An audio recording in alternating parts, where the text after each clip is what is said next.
Good morning, everyone. Andy Schwab here with your Farm and Ranch News. Well, the USDA began issuing more than $1.75 billion in emergency relief payments to eligible farmers and livestock producers. The much-needed payments are helping farmers and ranchers recover following natural disasters in 2020, 2021, and 2022.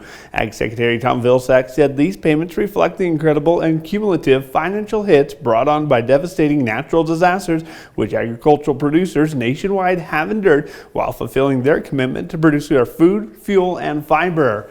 This week, the Farm Service Agency will issue $581 million in the 2021 and 2022 drought and wildfire emergency relief to those eligible ranchers. And more than 50 Livestock Marketing Association members and staff met with senators, U.S. representatives, and congressional staffers, along with USDA officials last week during the association's 17th annual D.C. fly-in.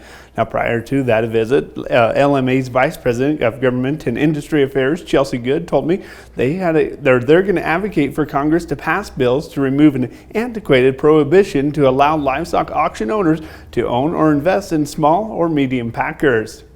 That law is from 1921, says a market owner can't own or invest in a packer. We're trying to get that changed because we need more competition, more people on the seats. We need more competition in the packing space. And we've got some auction owners that say, hey, I want to own a local locker, or I want to invest in a regional packer, and we think that should be allowed. And we've got some good partners in Congress that are trying to work on that for us.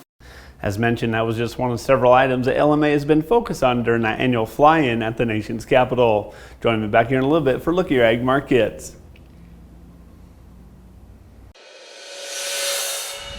Welcome back, friends, to your Ag News in your market. Well, Palmer Amaranth was confirmed in Daniels County earlier this month. This is the second confirmed occurrence of this species in Montana and the first time it's been documented in an agricultural field in our state. Luckily, the plants were removed from the field prior to the seed production. Now, 2 water hemp populations have also been found in eastern Montana in the recent years. MSU Extension reminds producers and Montanans to be on the lookout for the species this fall and say now is a good time to scout the field since they are easier to locate and identify when they are flowering.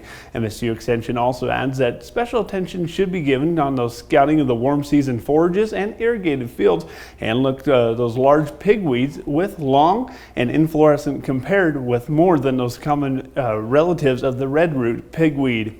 Well, many had anticipated lower cash cattle markets after this week's $6 loss on the board on Tuesday. However, steady trends yesterday morning were a welcome sign. And we're going to peek at our neighbors to the south in Torrington Livestock to see their kickoff of the fall run. Interesting, premiums of the steers over heifers depended on the weights, as heavy spreads were more like 10 cents a pound a difference, while those lighters, well, they were stretched by 30 cents a pound. On the sheep sales, Sioux Falls once again had a high head count of the finished lambs, with those prices around that $2 per pound mark up to $2 1/4.